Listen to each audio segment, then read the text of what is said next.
Nice.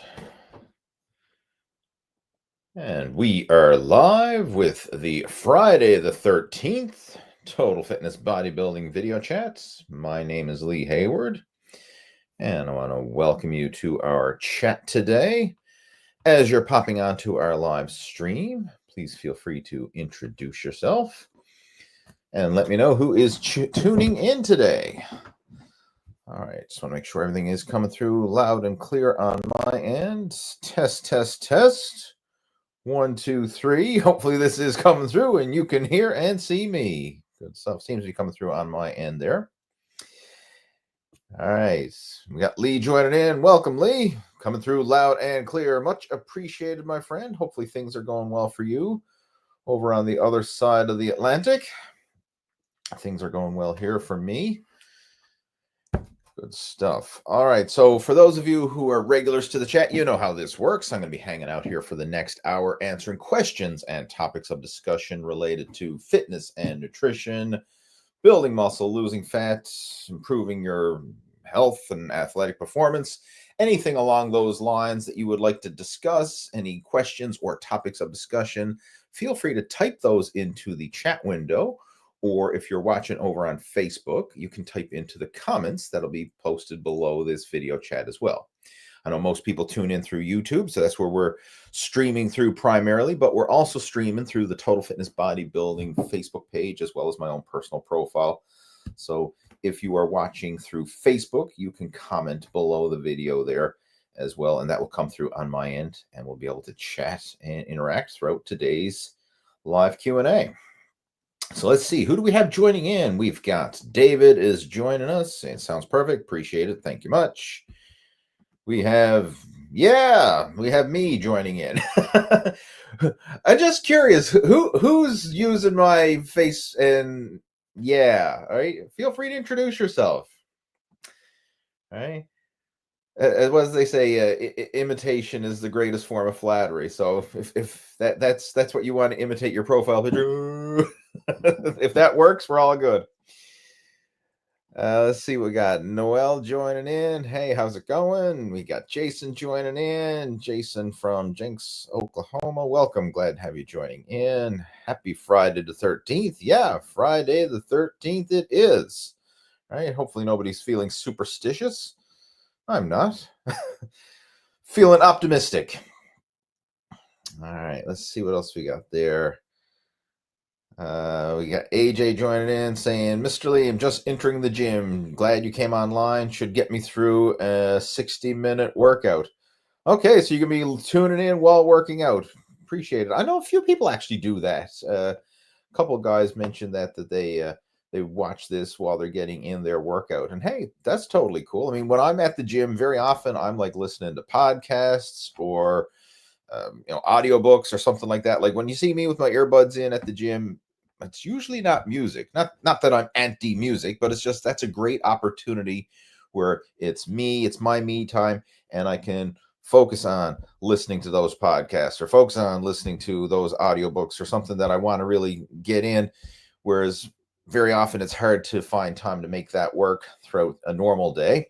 But during the workout or when I'm doing a long drive or something like that, that's usually when I will listen to stuff like that. So, hey, kudos to you. Exercising the body and exercising the mind all at the same time. We've got Camo B joining in. Hey, how's it going? Welcome to our video chat. And for those of you who are brand new to the chat, I want to welcome you. It's always nice to have new people tuning in. And of course, nice to have the regulars coming back and making this a regular occurrence that we do every Friday afternoon. So a couple little updates on my end. I just wanted to share one thing that a couple weeks ago, or I guess throughout the summer, but a couple weeks ago, I did a cycling race. And tomorrow we have a big cycling event that we do. I've been doing now for several years. This is going to be my 4th time doing it. It's where we're going to do a 200-mile bike ride over the course of Saturday and Sunday. So it's basically 100 miles each day. We're going to do a loop. It's called the Irish Loop on the southern shore of Newfoundland. So we're going to ride down and spend the night and then ride back the next day. So it's a Saturday and Sunday, a 200-mile ride. So that's what I'm preparing for. getting everything geared up for that, and really looking forward to it. And that's quite a challenging ride. I mean, it's one thing to do a 100-mile ride, but then to do it all over again the very next day, that's when it taxes your strength, stamina, and durability on the next day. Because, like I said, one thing to do it one day in a row, to be able to pick it up and do it again the next day, that's where it becomes really challenging. But I'm looking forward to it. Got everything packed up and ready to go now. So as soon as I finish this, I'm going to have myself a nice high carb meal to kind of carb up, if you will, before the ride tomorrow, and hopefully get to bed early tonight so I can be well rested and feeling good for that ride. And doing rides like that, that's something I've done a lot of over the last several years. Like, for those of you who follow along with me, especially over on Facebook, I post pictures of my rides. Those of you who are involved with endurance sports yourself, you can follow me over on Strava as well. I've got my, just search for Lee Hayward on Strava. You'll see me. And I share all my rides and workouts and stuff that I do over there.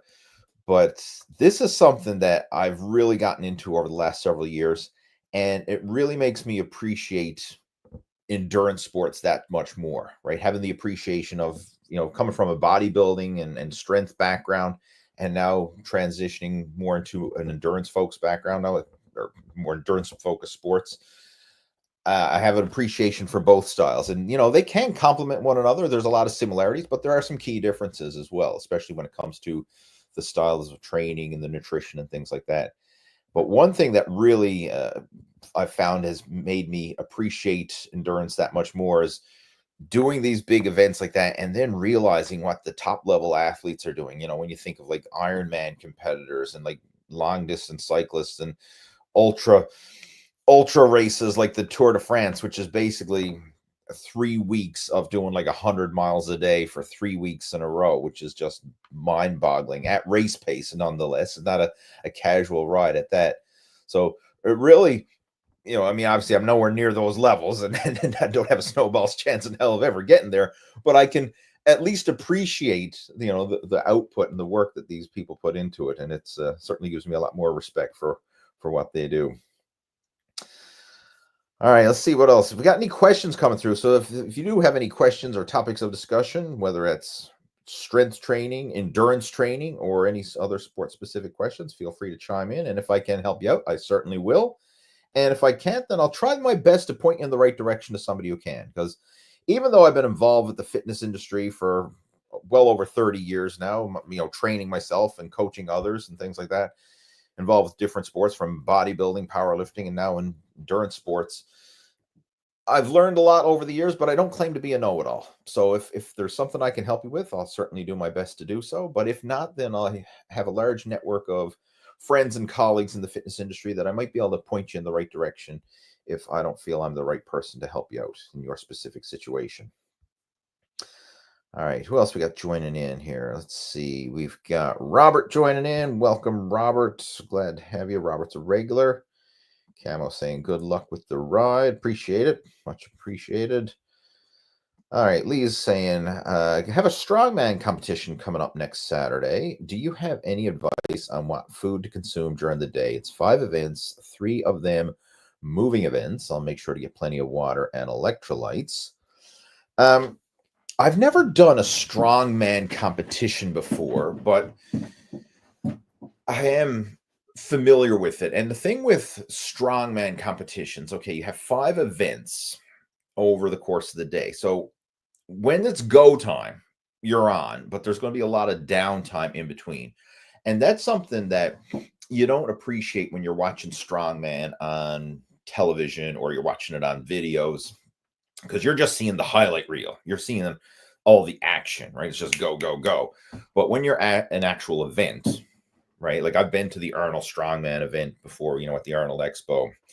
We've had some local strongman expeditions here, and there's a lot of downtime. So that's the thing with this. You have lots of time to eat, drink, fuel.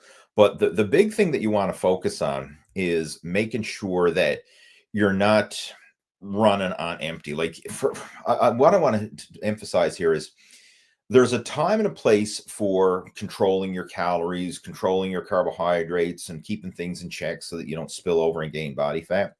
When you're competing, that's not the time that you want to be skimping on calories or carbs or anything like that. Like, you want to be in a calorie surplus. You want to be adequately fueled with glycogen leading up to that, and of course the day of the event itself. Now, how you perform, it's going to take some trial and error to figure this out, because some people, especially when it comes to strength sports, find that they don't want to have too much food in their stomach while they're training and exerting themselves. They find that it might make them feel heavy or sluggish. And in the case of strongman competition, where it is over the course of the day and it's spaced out, you don't have to be constantly eating throughout, right? Whereas in endurance sports, you have to literally train your gut to eat and exercise at the same time.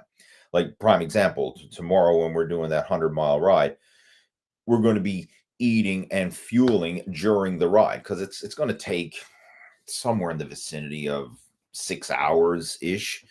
And in order to sustain energy over that time frame, you have to be eating before and during to keep your glycogen levels topped up. Strongman is kind of similar, but there's not the same calorie expenditure, right? Because it's stop and go. There's going to be a lot of downtime there. So the calorie expenditure is not nearly as much. So you don't need to constantly be pumping fuel into the tank, if you will, right? Because you're not burning it at such a great rate. Now, when it's go time, yeah, you are putting a lot of effort and burning for that unit of time. But then in all that downtime, you're resting. So the big thing that I would focus on is just making sure that you're well nourished leading up to the event, like in the days before. You don't have to go to the extremes of carb depleting and carb loading. Like, I know that's kind of like an old school strategy, and a lot of bodybuilders, some still do, carb deplete and then carb load. I've never been a big fan of that. I would probably like eat the same as you normally do, but just bump up your carbohydrates and bump up your calories in general a few days before, so that you're going in there with your glycogen levels topped up and you're not in a deficit. You don't want to be going in there feeling like you're running on empty, right? You want to go in there with a full tank of glycogen, and then throughout the day, make sure that you got adequate energy as well. And this is something you can practice in training as well. Like, how do you perform the best? Do you perform like when you have a meal and then maybe go to the gym an hour after? Do you feel strong then? Do you prefer to have a longer gap, like maybe a couple hours or more after your last meal, and then feel strong then? Like, you can kind of gauge it and adjust your competition nutrition. You train for that in training. You literally will learn through trial and error how your body responds the best. And in the past, especially like when I was competing in bodybuilding, I had adapted myself to fasted workouts. Like, I used to do fasted cardio as a fat loss tool. And even going to the gym, I kind of conditioned myself to prefer training in a fasted state, or at least not in a full state. Like, I didn't want to go in there with food in the belly. Like, I wanted to have at least a couple hours or more after my last meal before I did my workout. And that allowed me to feel better, because I was accustomed to that. And that's what I kind of adapted my body to. Now, since I've gotten more involved with endurance training and I realized we need to eat more in order to fuel those longer duration endurance events, I've conditioned myself and actually trained my gut to the point where I prefer now to have lots of fuel. Like, I can literally have a meal and exercise. Like, now, of course, I'm selective of the meal. It doesn't mean like I'm having some big all-you-can-eat buffet or something like that.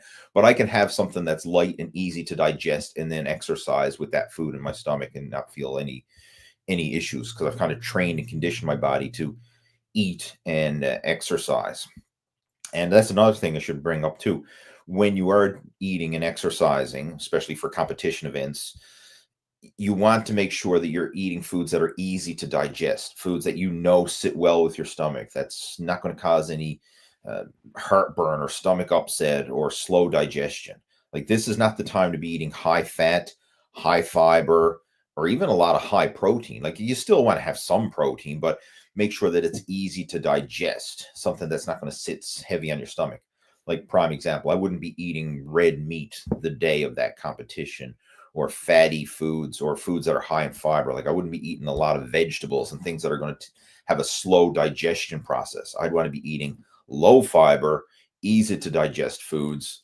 For example, like if you wanted like rice and egg whites and chicken or fish, things like that are easy to digest. I find fruit, even bread, like depending, like white bread or brioche buns. That's a favorite of mine. I like those brioche buns. Those are tasty and good for carbon up. Wraps, stuff like that. Things that are easy to digest. And even with my water bottles, like when I'm on the bike, for example, like I'll mix up carbohydrate powder, like maltodextrin and amino acids, along with some electrolytes in a water bottle and sip that.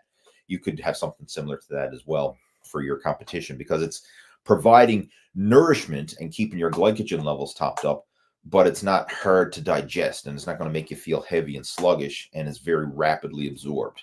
Whereas like the nutrition rules and principles change depending on the context, right? In a normal context, you'd want high fiber, slow digesting food so that you stay full for longer and you get more satiation for less calories. But when you're in a competition setting where you want to fuel the machine, you want to do the exact opposite, right? You actually want to make sure that you're getting that food in the system faster, and you want to kind of get maximum calories with the least amount of heaviness or sluggishness. So it's a kind of a different strategy, but then you don't want to be consuming high fat calories, which are slow to digest. You want easily, rapidly absorbing calories. So again, this is where simple carbohydrates can actually come into play, right? Like easy to digest, white rice, even white bread, white wraps, stuff like that. Even sometimes just sugar foods like fruit and things like that, right? That can really go a long way into helping you with athletic performance and just keeping that glycogen and strength energy high. But this is stuff that you want to start training for in like practicing in training, right? That's what you want to focus on. All right. So anyway, hopefully that helps. And I mean, if you have any other questions or stuff like you want to go more specific about it, feel free to just drop me a message or send me an email and we can chat about it, right? Kind of brainstorm, see what you're currently doing, and see if there's any way we can dial it up a notch. I mean, feel free to reach out. See what else we got there. Do you have any advice on strengthening the lower back? I'm going to start doing more core work to support the back, but I wonder if you had any other ideas. One of my favorite lower back exercises of all time is the hyperextension or back extensions. I have heard it called both names, but it's basically there's two variations. There's one that's like a 45-degree angle bench, and then there's one that's kind of like a horizontal. But it's the opposite of a sit-up, right? It's like a sit-up, you're crunching forward and contracting the abs. This one, you're bending over at the waist and you're contracting your spinal erectors, the lower back. It also works the hamstrings and the glutes. But that by far is my favorite lower back exercise, especially if you just want to condition the lower back. And what I would recommend is building up the volume for that one, right? Like as you become more advanced, you can start adding weight to it and doing like heavier weight and lower reps. But when you're first starting off with it, just build up the volume.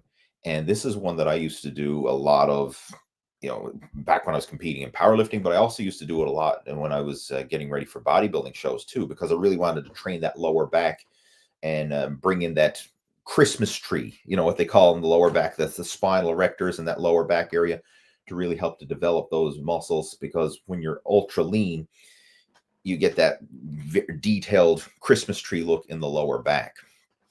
And I would work up to doing 100 total reps of the back extension. How I would break it up, I mean, basically I'd probably shoot for say like 4 sets of 25 or 5 sets of 20, somewhere around there. I mean, it kind of depended on your strength and energy for the day, but just multiple sets till I got 100 total reps. And that was my goal.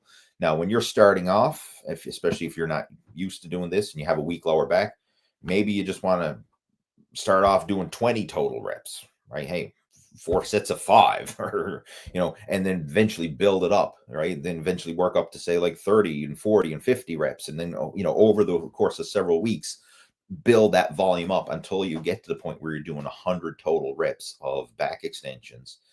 And once you're at that stage, you can consistently bang out 100 total reps. somewhere in the range, like again, 4 sets of 25, 5 sets of 20, somewhere like that. Then if you wanted to start adding weight to it, you can, right? And then for there, like you could hold a weight plate to your chest, or you could attach resistance bands to it. I've even seen some people, depending on the back extension setup, even holding onto a barbell, whether it's crooked in their elbows or something, and they're doing weighted back extensions that way. But even body weight alone with the high volume is going to work wonders for most people. And the thing is it keeps the time under tension in that lower back. It doesn't stress the joints to a great degree because you're only lifting your body weight, but you're placing a lot of workload on those muscles and you're taking them through a full range of motion. So it's really good for a stretch in the bottom position to really help to stretch out those spinal erectors, increase your flexibility and mobility. And then as you come up in the top, you get a really good peak contraction. So it's hands down one of my favorite lower back exercises. That would be the number one. But there's so many back exercises that you can do as well, like from good mornings to deadlifts to different rowing variations where you're just supporting your back. But if you're looking for the key one, I would add in that back extension, especially if you're not doing it now. I think that would be the best bang for your buck right there. Who else do we have here? Jason Blaha Fitness. Hello from Tasmania. Is this the real Jason Blaha? I kind of have a doubt that it is because I don't think he'd be following my videos. But I remember Jason Blaha. He was quite popular on YouTube years ago. I don't know the full story, but I think his YouTube channel got shut down or something. But anyway, that's why I'm thinking that that's a fake account. So, but anyway, welcome to the chat. Glad to have you joining in, whoever you happen to be. Petro says tuna is cat food. You know what? There are cats probably do love tuna. I'm not a big fan of tuna from a taste point of view, but when you're looking at protein, lean protein, you can't beat it. I mean, back in the day, I used to eat a lot of tuna, and I actually ate so much of it that I kind of turned myself from it. I know, like back in my early days of bodybuilding, especially like throughout my teenage years, I ate at least a can of tuna every single day, sometimes 2 or 3 cans of tuna a day, depending on what protein sources were available and my budget and everything else, because tuna at the time was quite cheap. And I used to eat a fair bit of it, and I kind of turned myself from it. So it's not a staple for me anymore. I may have a can of tuna like literally once a month now, but it's yeah, because it kind of tastes like cat food, I guess. Even though I've never eaten cat food, but just assuming that. See what else we got there. Any advice for bringing up potato biceps? Potato biceps. I'm assuming you mean flat biceps. Like if you have just those big flat biceps, that is mostly genetics, but there are some key things that you can do. One, if you have a lot of body fat, losing body fat will improve the look of your biceps, the separation, and actually improve the peak. Even though it's going to make the muscles, or I shouldn't say the muscles, but it'll make the circumference of the arms smaller because fat takes up space. So as people lose body fat, you're also going to see reductions in your arms. Like I know some guys, when they're all the tape measure freaks, they're like, oh my God, I went on a fat loss program and I lost an inch off my arms. Oh, I'm losing muscle. No, you're probably losing body fat because you stored fat in your arms as well. And I used to notice this, especially when I was competing in bodybuilding, like the leaner I'd get, even though the circumference got smaller, the shape and the peak and the definition got better. So it would actually look better, but physically it was smaller, right? I mean, that's the whole idea of bodybuilding. I mean, you want to lose all that excess body fat. And even though the circumference is smaller all around, chest, arms, legs, waist, everywhere, it looks so much more compact and tight and defined and shapely. So you look better. So losing body fat, hands down, is one of the best things you can do to improve the shape and definition of any muscle group, including the biceps. As far as the training, I mean, there are some movements you can do to try and emphasize the peak a bit more. But for the most part, it's genetics. And to kind of show what I mean by that, I like to use the example of Arnold Schwarzenegger and Sergio Olivia back in the day. Because Sergio, for those of you who are fans of the old school Iron game, they were rivals on the Olympia stage. In fact, Sergio beat Arnold back in the day. Let's see, I'm looking for a picture here now. So I'm going to share this. All right. Just give me a second, guys. I'm going to share my screen just to show you what I'm talking about here. Share screen. Just give me a moment there now. Right here. Hopefully that's coming through. That should be coming through. I'm going to try and make it a bit bigger. So right there, and you can do this yourself. If that's not coming big enough on the screen, you can just do this yourself. Just go to Google and search for like Arnold Schwarzenegger and Sergio Olivia front double bicep pose. But you can see how in Sergio's arms, they're more flatter, I guess, quote unquote, potato biceps, whereas Arnold, especially his right arm, has a really nice peak. It's almost like that baseball peak under the bicep, right? You know, really high peak, more separation. But when you look at their overall physique, I mean, both of the guys are like equally as ripped. Both of them are very similar in size, and that obviously both of them are Mr. Olympias or former Mr. Olympias. So, I mean, they've done every exercise that you can think of. Both of them are using performance enhancements. So, I mean, like, it's a level playing field. One has bigger, has the longer, flatter biceps. One has the higher peaked biceps.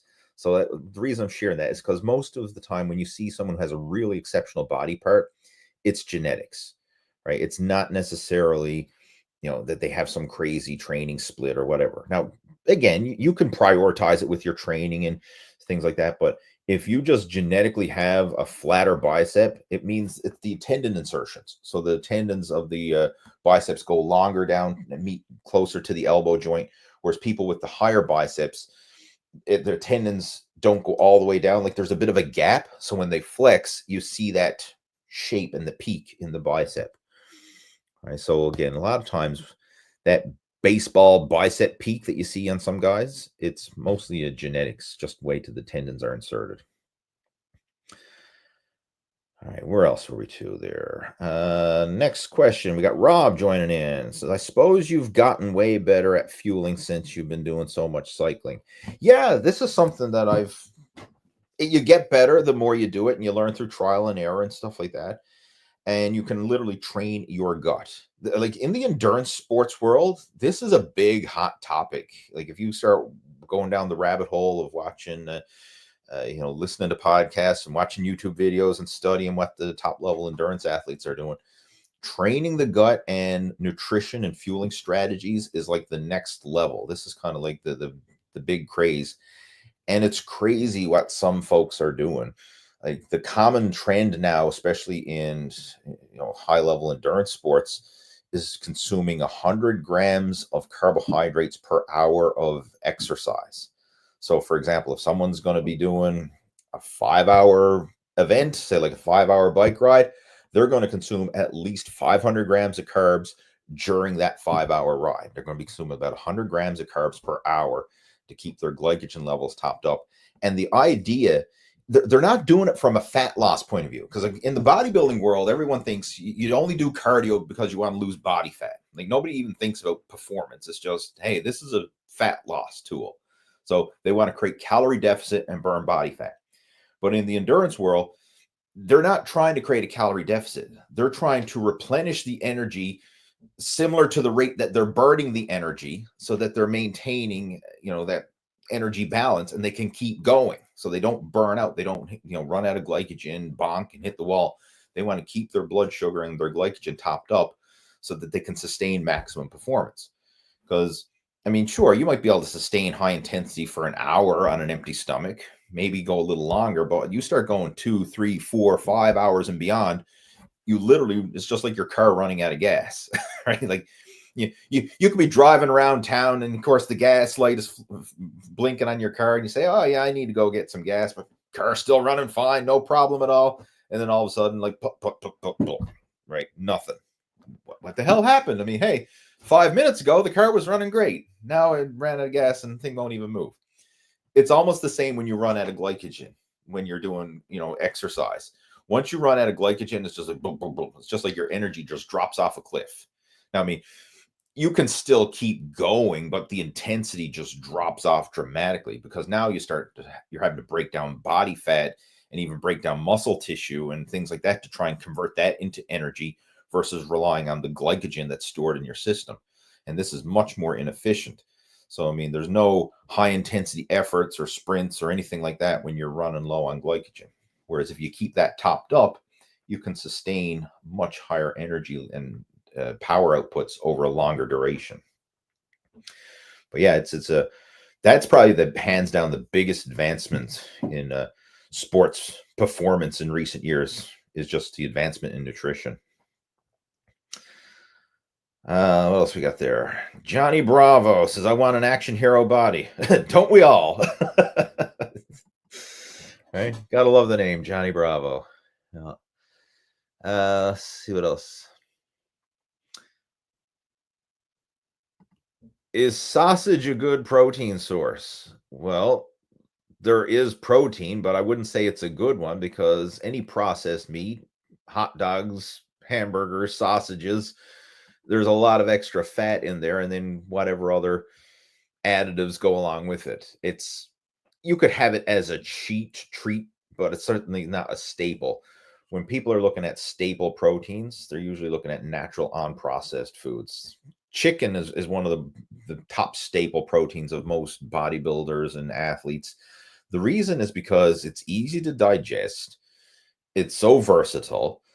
You can eat it cold if you need to, like for people who are meal prepping, like you can eat a cold chicken breast. Now it's not necessarily the most enjoyable, but it's palatable. Whereas you can't eat like a cold steak. Like there's no way you're just going to take a leftover steak and gnaw on it because it's just going to be like chewing on a piece of rubber. But you can eat a cold leftover chicken breast the next day and it's still palatable. But when it comes to sausages and hot dogs or anything like that, yeah, there's protein there, but most of the time there's more fat than protein. And that's a little guide that you can use. And if you are looking into other sources of protein, like maybe you want some variety and you're thinking like, what about like ham, for example? Like, ham is actually not bad because depending on the cut, like you can get some really lean ham that's very low in fat, high in protein. Sure, the sodium's a bit high, but from a protein fat ratio can actually be a decent source of protein.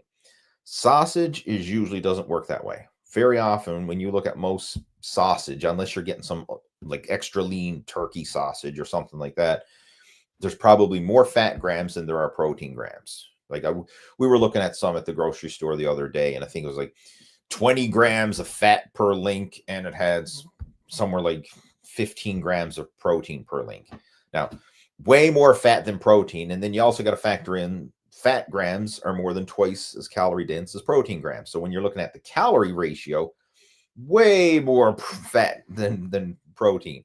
Like if you want an ideal ratio, you want less than half of, like, for example, if you had 20 grams of protein, you probably want like 8 grams of fat or less per sausage link, and you might get that in some sort of like extra lean turkey sausage or something like that.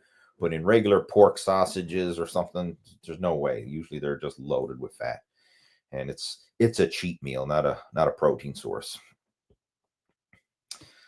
What else we got there? We have V14R. Opinions on GH benefits for an 18 to 20-year-old in their teen years. Well, if someone is 18 to 20 years old, your natural growth hormone is at its natural peak. Like that is right. It's not going to get any higher naturally. So the thought of supplementing, if you will, with non-natural forms of growth hormone, i.e. synthetic growth hormone at that age would be absolutely ridiculous.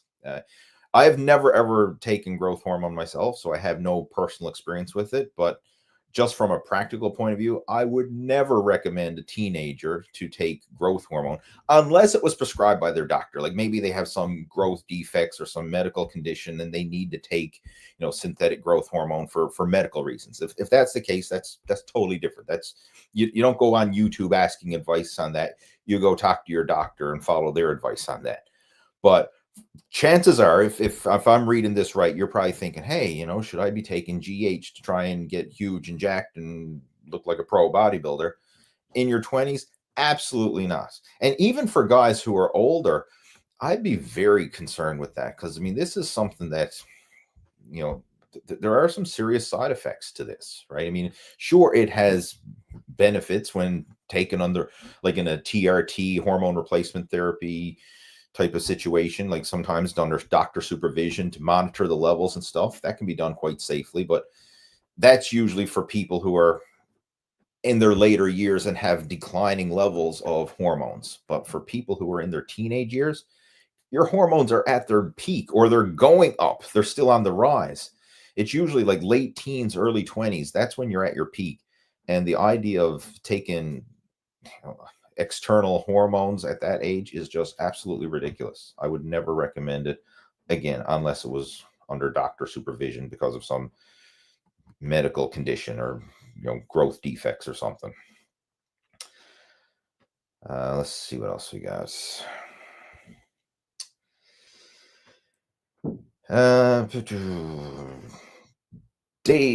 Davor, how do you stop ego lifting and focus on good form? And how can I make sure cardio gets as much attention as lifting, but still keep getting stronger? How do you stop ego lifting and focus on good form? Lighten the damn weight. Like it's simple. Like don't ego lift. I mean, right? It's like someone saying, like, how do you stop speeding in a car? You just slow down, right? Like, how do you stop ego lifting? Lighten the weight. Like, lift within your means. And the simple answer with this, and this is one that I recommend to a lot of my coaching students, is you want to be in control of the weight. And a good guideline, especially from a bodybuilding point of view, like when you're doing exercises and you're really trying to get maximum muscle stimulation, you should be in control of the weight at all time and not having to rely on momentum or jerking or heaving to get that weight up. So for example, like you should be able to pause the weight at any moment in the set and then restart it again. Like if you're doing a bicep curl, like you see a lot of guys who are ego lifting, they're heaving and swinging. I mean, this is all momentum, and there's no way they're going to pause that weight mid-set and then be able to start it from a dead stop mid-set, right? Like they're just heaving and swinging, and if they stopped heaving and swinging, the weight's not moving. But if you're using a weight that you can control, you should be able to start that with no momentum and just do a pure muscular contraction to curl that weight up, and then be able to literally stop it mid-set. Pause it, hold it there in an isometric contraction, and then continue it on. Like if you can do that, start and stop the weight in mid-set, then it's a weight that you can control, and then focus on just doing time under tension and actually feeling that muscle work, getting that mind-muscle connection where you're muscling the weight up, not just heaving and swinging it up. Now, that's from a bodybuilding point of view. There are certain exercises where using momentum and stuff like that is part of the lift. For example, like Olympic lifting, right? Or kettlebell swings and things like that. Like that's a different style of lifting that does require momentum. Now, you can still ego lift and use poor form and go beyond your means there, but from a bodybuilding point of view, you should be in control of the weight at all times and use muscular contractions, not just swinging and momentum to get that weight up. That's what I would focus on, and err on the lighter side until this becomes ingrained. And then when that weight becomes obviously too easy, then you increase the weight. So instead of always chasing heavier and heavier weight or trying to keep up with the other people at the gym saying, oh, like I just did a set of curls with the 30 pounds. Oh, that guy over there is using the 50s. Well, I better run over and grab the 50s too. No, like who gives a shit what anybody else is doing? Focus on your workout, your exercises. And when you feel that the weight is too light and you need to lift more, then increase the weight. But don't always be chasing heavier weight. Focus on doing multiple sets and almost like a steady state progressive overload with those sub-maximal weights to really ingrain that good form. And we actually did some podcasts talking about this. Which one was it? If I go back, I want to share if you go to the Total Fitness Bodybuilding YouTube channel and open up the podcast tab in the top menu bar there, there's one in particular that I want you to check out. Second, I'm trying to find it. It's we talk about steady state progressive overload. And for people who have a tendency of ego lifting, it's certainly something that I would recommend checking out. It's called Advanced Progressive Overload is the thumbnail. It says, should advanced lifters still train with progressive overload? That's the title of the podcast. It's currently it's 8 on the podcast list right now. But if the thumbnail image just says advanced progressive overload, and then the title of the video is, should advanced lifters still train with progressive overload? So if you pop open the podcast, you should check that one out. I'll just copy the link there so you can go after this. If you want to download it and save it, you can certainly do so. Also let you know that the podcast is on all the major podcast platforms as well. So if you like to listen to them on Spotify or iTunes, Amazon, wherever, you can check them out there. I'm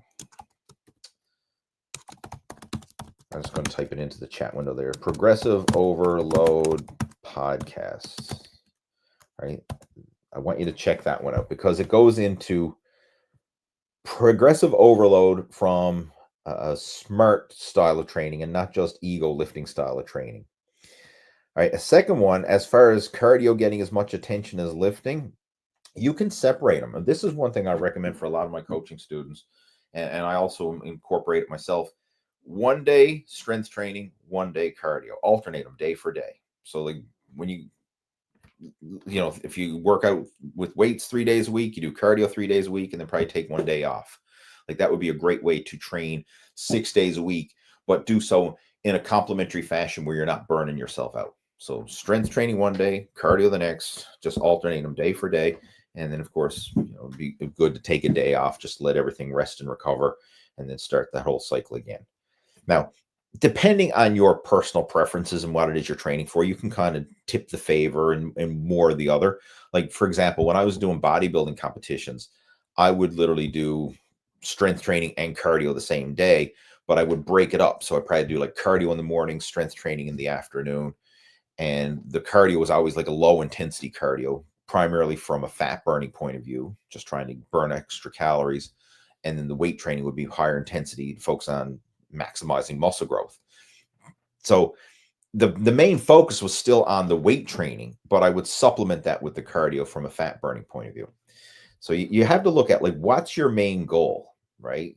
Because obviously if you're training for an endurance event, like you want to do a marathon or an Ironman or a cycling race or a Spartan race or whatever, like you have something like that is more cardiovascular focused, obviously you need to prioritize that in your training. But if your main goal is bodybuilding or strength or powerlifting or something, prioritize that. Like you don't always have to have a perfectly balanced program, right? You can prioritize what it is you want. And this is something that can change throughout the year based on your goals or where you are in your training season. Like for me, for example, even though I do a lot of cycling in the winter time and, the off season of getting outside and doing a lot of summertime cycling, I'll do more time in the gym. So I'll probably emphasize more weight training in the winter. Now that summer is here or just around the corner, I'll spend a little less time in the gym and more time out on the bike because that's what I want to do. That's my main priority. Then as fall and winter rolls around again, I'll switch gears and focus more on the strength training side of things and a little bit less on the bike. So you can prioritize and change it up based on how you see fit and based on your personal preferences and what it is you're training for. But it's good to incorporate both. Like I would never recommend ignoring strength training or ignoring cardio training. You want to get both in there, but you can prioritize them as you see fit based on your preferences. And then of course you can change it up, depending if your goals change. All right, let's see what else we got. Let's see, just a second now. Uh, Paul saying, any tips for growing stubborn biceps? Yeah, I actually have a program that's all about building stubborn biceps. It's called Blast Your Biceps. If you don't have a copy of that, I recommend getting it. It's over, like literally just type in blastyourbiceps.com because this is a stubborn area for me. Biceps and arms in general have always been a stubborn body part. Like my chest responded well, back responded well, legs responded well, but arms always lag behind. And I really had to prioritize it, especially when I was competing in bodybuilding. And even with prioritizing, I mean, it did improve them a lot, but they're still, proportion wise, they lag behind the rest of my body.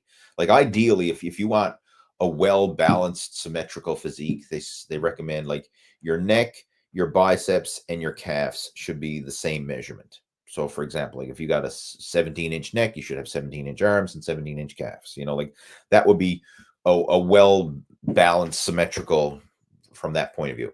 In my case, my neck and calves were always bigger than my arms, right? So the arms are lagging behind. They still are, but I've certainly made some improvements in that area.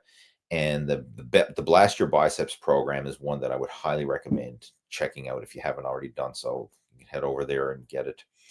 But one of the key things that's a three-phase system. So phase one is kind of like a mass and power phase. Phase two is really the arm specialization phase, and then phase three kind of goes into another variation of a mass and power phase to really help solidify those gains. But within the specialization phase, we do two different bicep workouts or two different arm workouts. Even though it's called Blast Your Biceps, it's biceps and triceps, but I just titled it Blast Your Biceps because of the alliteration. Sounds cool. But in order to build bigger arms, you want to emphasize biceps and triceps because triceps literally make up 2/3 of the upper arms. There's more muscle mass in the triceps than there is in the biceps. So if you want to stretch that tape measurement, you need to emphasize triceps as well.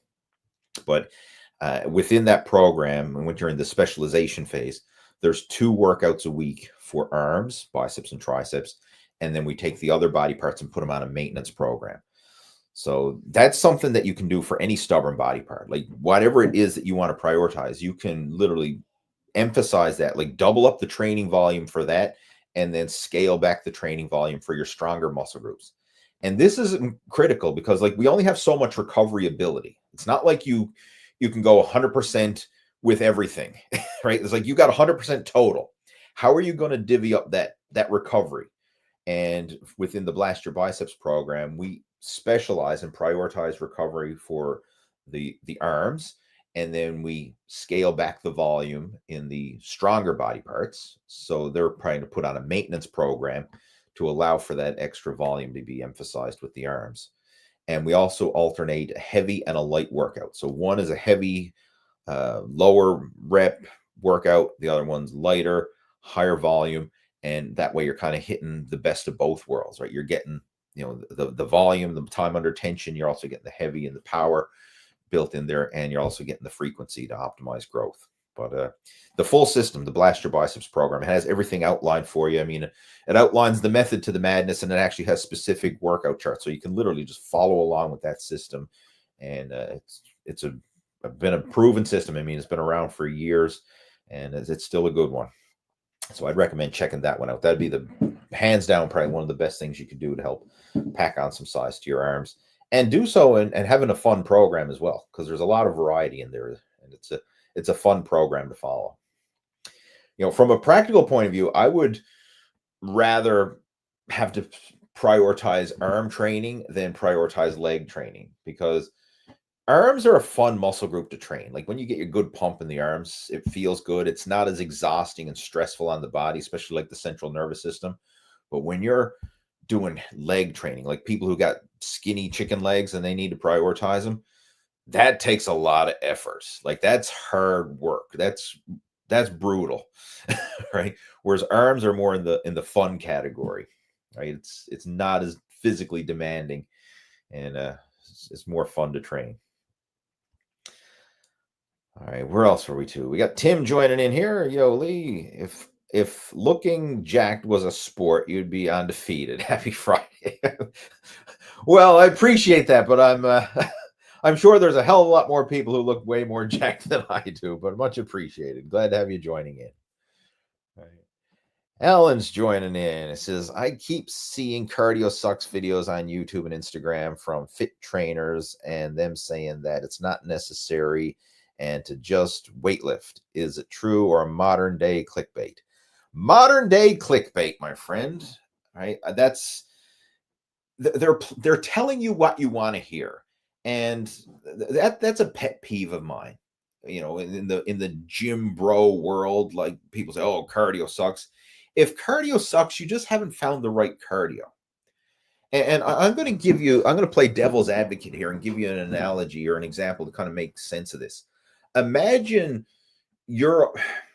okay, let me back up for a second here. A lot of people think cardio sucks and their idea, okay, what's cardio? You know, walking on the treadmill, staring at the clock and just counting down the minutes. Like, oh, cardio sucks. And if that's your definition of cardio, you're damn right it sucks, because that's pretty boring. You know, just spinning your wheels on a treadmill or on a stationary bike or Stairmaster or whatever, like just spinning your wheels on a machine in the gym and just counting down the minutes. That does suck. But if you can get outside, like get outside for a bike ride or get outside trail running, or just enjoy the great outdoors, I mean, that is fun. That's an adventure, because you can go different places, see different things. You can go with people, right? I mean, there's a lot of fun. So you can make cardio as fun or as boring as you want it to be. And to kind of play devil's advocate here, people say, oh, cardio sucks. Well, we could say weight training sucks. And let's just use an example. Like, imagine the only weight training exercise that you could do was 20 rep barbell back squats, right? The old school 20 rep squats. For those of you who are familiar with it, even got on the shelf here, the super squats program from back in the day, right? This is the 20 rep squat program, right? Where basically that was the key exercise you would do, 20 reps, right? Bust your ass. And I mean, it was brutal. I mean, there was nothing fun about that. Like, it was the most ball busting, exhausting, dread the workout type of exercise you can do. I mean, because there's nothing fun about repping out, doing an all out set of 20 rep squats. I mean, it hurts. It's painful. It's not a fun exercise. It's very productive, but it's nothing fun about it. Now, imagine that was the only weight training exercise you could do. So anytime you wanted to go to the gym, all you could do is go to the squat rack and do 20 rep squats. It wouldn't take very long before you say, weight training sucks. Like, I hate this. But because you can go to the gym and you can do a whole bunch of different exercises, like you can do bench presses, you can do curls, you can do ab work, you can do machine work, you can do deadlifts and pull downs and shoulder presses and push downs and yada yada. Like, you have all this variety that you can do. It makes it fun. It makes it stimulating. It makes it enjoyable. So then weight training is fun. But then people say cardio sucks because they only associate walking on the treadmill and counting down the minutes. Like, they narrow it down to this little niche, right? Expand your horizons here. Like, think bigger than just walking on a freaking treadmill as cardio. Like, get outside and enjoy the great outdoors. Go out and adventure, right? Go hiking through the woods, or go, just get outside, whether it's cycling or running, and just enjoy it. I mean, there's so much fun and adventure out there.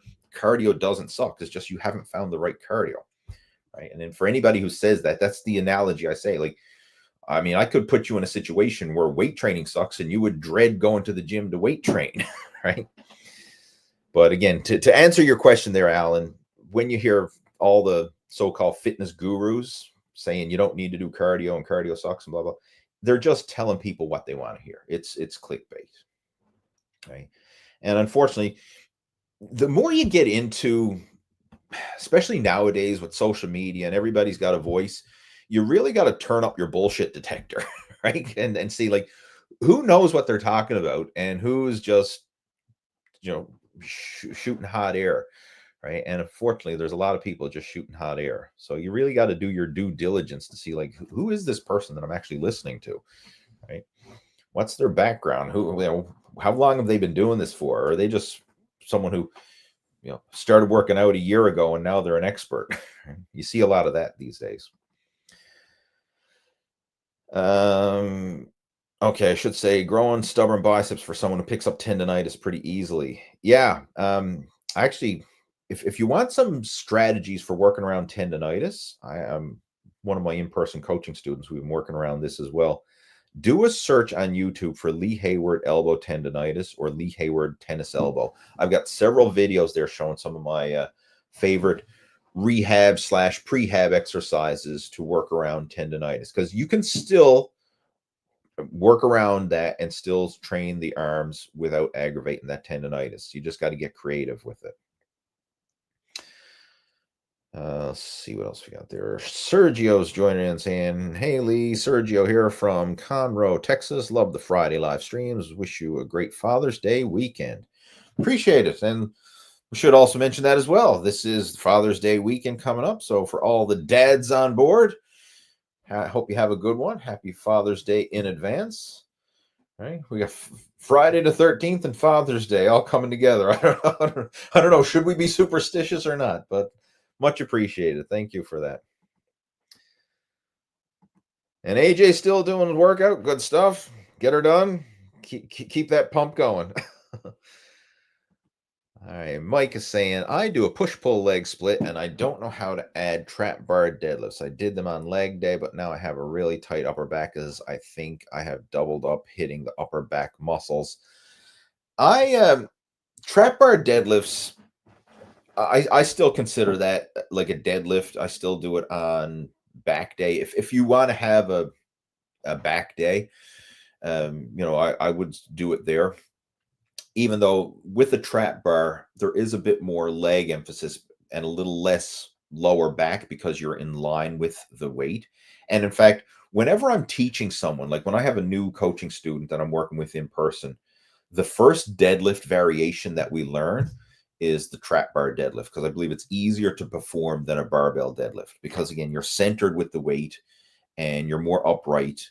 We start with that first, and then as they master that exercise, then we gradually work into the barbell deadlifts and other deadlift variations. But I would still put the trap bar deadlift. That is still a pulling exercise that would still go with a pull day. How you can break it up, though, I want to just share this, because as you become more advanced with your workouts, you'll probably have to get a bit more creative or more selective with how you pair things up. And I'm going to use an example of back in the day when I was really at my peak with like bodybuilding training. This is in the late 2000s. Like in 2007, I won the light heavyweight and overall at our local bodybuilding championships. And that was around the time when I was at my biggest and strongest, in the mid to late 2000s, that time frame. And it got to the point where I couldn't combine squats and deadlifts in the same week. Like I like doing squats with leg day and I like doing deadlifts with back day, but I couldn't. It got to the point where it was becoming too much for my body to recover from, because squats and deadlifts, even though the squat is primarily a leg exercise and the deadlift is primarily back exercise, they both work the back, the hips, the glutes, the quads, the hams. Like they both work all the same major muscles. Just the deadlift has a little bit more emphasis on the back. The squats have a bit more emphasis on the legs. I couldn't, if I did deadlifts on back day, by the time leg day rolled around, like I wasn't fully recovered to be able to do that again. My back was still feeling the fatigue, and vice versa. So what I ended up doing is alternating them week for week. So if I did deadlifts this week, I wouldn't do squats. I'd probably do leg presses or leg extensions on other leg machines instead, but I wouldn't load the spine with a heavy barbell on my back because it was just too much to recover from. And then the following week, I wouldn't do the deadlifts. I'd probably do like chest supported rows and other machine exercises to still work the back, but not doing the deadlifts. And that would be the week that I would do the squats. So I was literally alternating squats one week and deadlifts the next, and I would alternate them. And that allowed me to continue doing those exercises, continue to train and make gains in those exercises, but allowing the recovery. because as you build up the strength and you're increasing, the workload and the basically the damage done, you kind of need to be more selective. You just can't keep hammering it away. Whereas someone who's, more beginner or intermediate and they're not pushing the heavier weights, they probably can do total body workouts or do those workouts back to back and not have any issues. And even now, like I still do a lot of total body workouts, but I'm selective. So like some workouts are total body using more machine and isolation exercises, some workouts are more total body geared towards free weights. So I'll still alternate, easier and harder variations within my training, but I'm not just hammering the hard exercises back to back to back because it's just too much for the body to recover from. So again, getting back to your question there about the trap bar deadlifts, if you're having issues there, you might want to do something similar where you alternate. Hey, this week I'm going to do deadlifts. The next week I'm going to do squats, and alternate them week for week, especially if you find that recovery is an issue. Right? So it's something that I had to incorporate, and I found that it allowed me to continue training in a productive fashion without burning out or without injuring myself. All right, another follow-up to that. He says, I'm also thinking I need a deload. Haven't taken a break in over 6 months. Does the central nervous system need deloads? It depends. Like what I just suggested could literally be the deload that you need, where you're just breaking up your exercises so that you're not hammering heavy compound exercises back to back to back.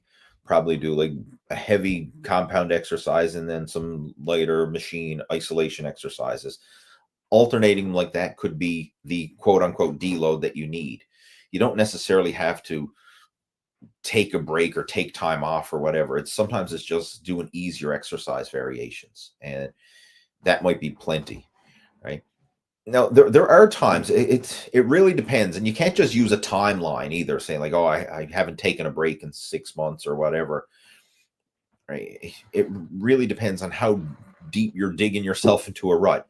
If you feel you need to take it easy, I mean, hey, for the next week or so, just do easier machine exercises, do some more isolation exercises, stop your set short of failure, right? Do a deload in that way and then see how you feel.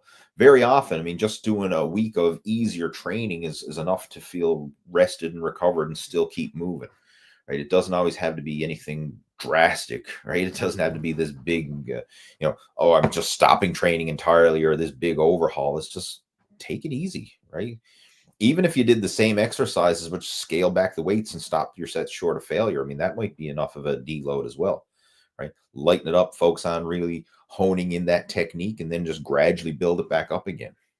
In our coaching program, we refer to this as a reset. And I know a lot of our advanced students have to do that from time to time because, when you're training in a progressive overload fashion, eventually you'll get to the point where, yes, you're adding weight, but then you're debating like, I'm also probably using a little bit more body English than I'd like to, a little bit more momentum or more force and explosiveness, and not necessarily a good strict muscular contraction to lift that weight. And once you start getting to that line where it's, should I try to add more weight? If I do, I think my form's going to break down. What we sometimes do is we'll actually go the opposite direction. And instead of trying to increase the weight, we'll drop it back. Like we'll lighten the load 10 or 20%. Really hone in the technique and then gradually build it back up and then even surpass your previous best. And then sometimes it's almost like a ramp where you build it up, drop it back, build it up, drop it back. And so it's like taking a couple steps forward, one step back, couple steps forward, one step back, and you can kind of build it up in incremental fashions like that. And that's can allow you to still make progress over the long term with keeping the form in check, right? Without letting it get to the point where the form deteriorates or you risk injury. So those are some strategies. And I mean, if you want some help, like to really dial this in, feel free to reach out to me. Just drop me an email or send me a message through Facebook or whatever, and we can chat and, brainstorm some ideas on how you can go about doing that. Let's see, you got Andy joining in. Hey, Andy. Andy's a regular over on the Muscle After 40 member site. And I actually featured Andy on Facebook today. He's made some incredible progress. few years ago, well, when he started his fitness journey, he was, pushing 300 pounds, and now he's down to 213. So made incredible progress. But he's got a question there saying, if calories are calories, how come you feel unwell if you eat unhealthy food such as pizza, like I had last weekend? I know people say, it's calories in, calories out, but not all calories are created equal. And you will find certain foods may sit well with you and certain foods don't sit well with you. So that's something you're going to learn through trial and error. And it's not the same. Like, I'll give you a prime example to really drive this home. If you're looking at from a fat loss point of view, the calories you consume from protein are totally different than the calories you consume from carbohydrates and then the calories you consume from fat. So protein is the most thermogenic macronutrient, meaning it takes more energy for your body to break down, digest, and utilize protein than it does to break down, digest, and utilize carbs. And carbs take more than it does to break down, digest, and utilize fat. So just to give you some ballpark numbers, to digest fat takes about 2% of the calories consumed to digest fat. To digest carbohydrates takes about 10% of the calories consumed. To digest protein takes upwards of 25%. Now, again, that will vary depending on the source as well. Like, obviously, it's going to take more to digest a steak than it will a protein shake. Steak, you got to chew it up, eat it, digest it. It's going to be sitting in your stomach for longer and your body has to break it down. Protein shake is already pre-chewed, pre-digested, if you will. I mean, you just literally drink it. So it gets absorbed a lot faster and easier, and there's less of a thermogenic effect with a protein shake. Now, that's good and bad. I mean, from a calorie expenditure point of view, it's not good. But if you want to get that protein into your system as rapidly as possible without any stomach upset, that's good, right? So, it's not necessarily good or bad. It's just depending on the context here.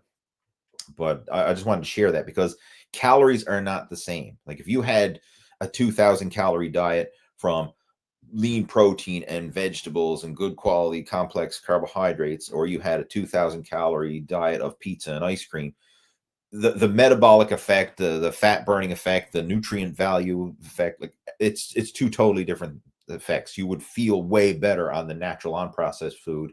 You would have more energy, better muscle growth, better protein synthesis. Like, all that stuff would be better on the natural unprocessed food than if you ate the exact same calories from the processed food. So, calories, yes, it's important, but calories are not created equal, right? And that's a pet peeve of mine when a lot of people say, oh, it's just calories in, calories out. There's another level to it, right? There's another level, and we need to factor that in. And then you got to look at your own dietary intolerances, because some people can eat pizza and feel fine. Other people eat pizza and feel terrible. Like, some people have intolerances, like some people have gluten intolerances or lactose intolerance or whatever. And I mean, you got to factor that in there as well. Some people can digest and eat red meat, no problem. Some people find that it upsets their stomach. You have to decide and find out like what works for you. And a lot of times it's trial and error, right? So, I mean, if you know when you eat pizza, you don't feel well, then probably that's not the food for you to eat. Just find some other foods instead. And you can make your nutrition choices based off that. I mean, in my case, I actually do like pizza. And for example, like if I was trying to carb up for an event, for example, like I'm not going to do it, but like I mentioned, tomorrow I got a big bike ride. Like, I would have no problem having a feed of pizza tonight and then feel good the next day. Like, that would fuel me up, top up my glycogen stores, give me a lot of energy, and I would actually feel good the next day. I have done it in the past, and I know my body tolerates it quite well. But other people obviously don't. So you have to figure that out for yourself. What works well for you in your individual circumstances and your individual gut health, right? Not every food is going to sit well with everybody. But again, the big thing though is calories are not created equal here, right? That's the big take home message. All right. We got Sam joining in saying, Lee is so informative. I'm down 40 pounds listening to him. Good stuff. I'm sure there's more than just listening to me. You had to actually apply what you learned here, but thanks for sharing that, Sam. Much appreciated. We have Ted join in. Hi, what do you think of drop sets for beginners? I hear good for time consistency, 35 minutes. Um, for a true beginner, I would not bother with drop sets. Just straight sets are fine. That's adequate intensity. Um, you got to look at what is a drop set. I mean, a drop set is a way to get more intensity from your workouts. It's a way to force your body to work harder, because obviously you would lift to momentary muscular failure, and then you would drop the weight down and continue on the set until momentary muscular failure. And then depending on how many drop sets you want to do, like some people will do a single drop, some people might do multiple drops. A beginner doesn't need that. Like just a single set to momentary muscular failure, or even stopping short of failure, is going to be adequate to stimulate muscle growth. So the key thing that you want to think of is training in a progressive overload fashion and simply being better than you were before. So if someone's brand new, they haven't worked out at all, anything they do in the gym is better than they were before. So it doesn't have to be overwhelming or complex or super high intensity. It just has to be better than it was before. And I always recommend on like the minimum effective dose. Like instead of going in there and saying like I want to annihilate the body parts, I want to do as much as I can and try and like think I'm going to force my body to grow. You can't force your body to do anything. You only coax it. So do as little as needed to get the job done, right? It's almost like, if you're going hunting, right, and you're going deer hunting, and you could have a rifle, or you could have a bow, or you could have an RPG rocket launcher, right? All those things could kill the deer, right? The rifle and the bow would probably be the most effective. The RPG rocket launcher is just going to blow the thing to smithereens. Sure, you would kill the deer, but it's overkill, right? So for a beginner, you just need to go in there and stimulate the muscles. Just a straight set, it's plenty. Sure, you could go in there and do drop sets and forced reps and all this stuff, but it's overkill, right? You don't need to do that, right? You just need to do enough to get the job done. So from a beginner's point of view, I wouldn't recommend it. As people get more advanced and they're looking for ways to increase the intensity and to spur on new growth and stuff like that, it's an advanced strategy that does have its time and its place, but definitely not for beginners. We got Paul joining in, or Paul saying, thank you. Appreciate the support there. I'm glad you found it helpful. And again, if you want to follow up and elaborate on what we talked about there, drop me a message. Be more than happy to have a chat with you and see if we can map out a more of a step-by-step action plan to help you there. We've got Rob's joining there saying, I hated the treadmill, but on the track at my gym, it was hard to increase the stress other than walking faster. Then I found iFit on the treadmills and have fallen in love with cardio. I hike, walk, jog intervals on with great trainers and in amazing places. I now put in at least 90 minutes 5 days a week and never get bored. Cool. I appreciate you for sharing that. I've never used iFit myself, but some of these more advanced tools, like I tell you one that I do use a lot with my indoor cycling, Zwift. Like anybody who's into the cycling world has probably heard of it, but it's basically like a video game where it's like a racing game for cycling, and you're the engine. So the harder you ride, the faster you go, and you can compete against other people, or you can do group rides, and you can change the location, and then it's an amazing tool, and it makes it so much more fun and interactive versus just spinning your wheels on a stationary bike and counting down the minutes on the clock, right? That is extremely boring. But when you get into some of these interactive, like Zwift, I find it's fun. I mean, like you can get lost in the game, if you will, like especially when I'm doing races and stuff, you get the competition side of things. So it's a lot of fun. So I'm glad you found something that's a lot of fun with the iFit. Right? I haven't used it personally, but anybody who is anybody who has a treadmill and can hook that up, I mean, you certainly would be a great way to make that more interactive and more fun. Hi, Coach. Glad to see you. How many grams protein can women? Let me read that again. How many grams protein can take women if she just wants loss weight, not muscle? A few typos there, but I think I'm picking up what you're laying down. How many grams of protein can a woman eat if she just wants to lose weight and not gain muscle? All right, I think that's what you're saying there.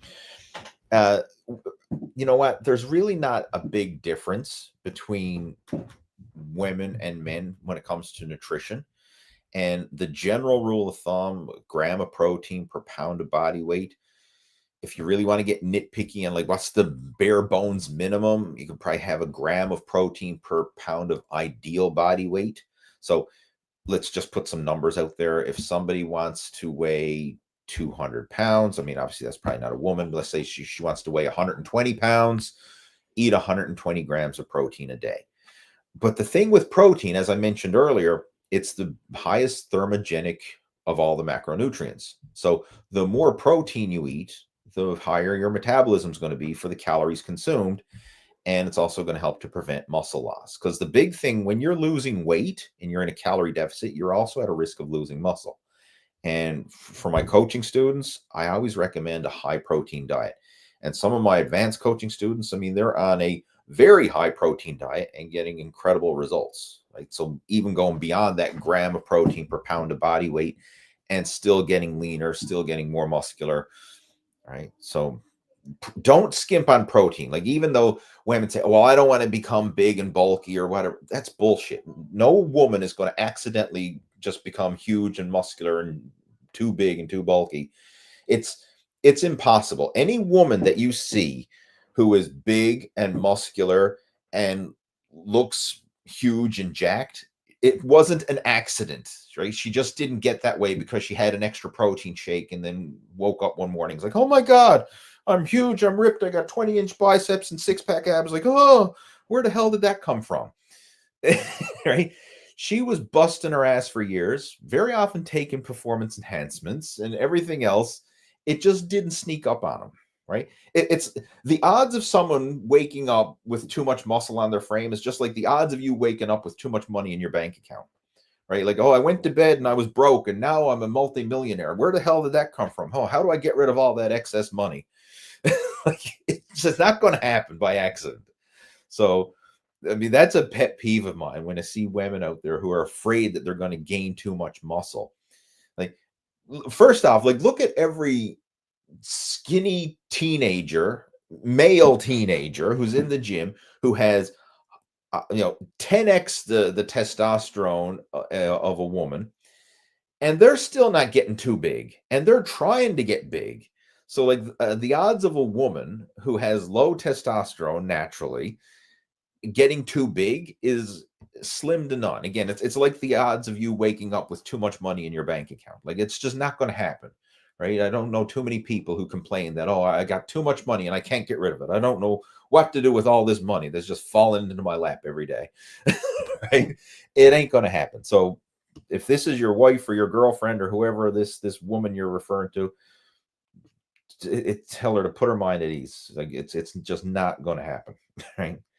You want to get that protein in there because that protein is going to help with the fat loss. It's going to help you to build a lean, tight, toned, athletic-looking physique. You're not going to get too big. All right. With that being said, guys, I'm going to get ready and clue this up because I have a big day ahead of me tomorrow, and it is getting late here on my end.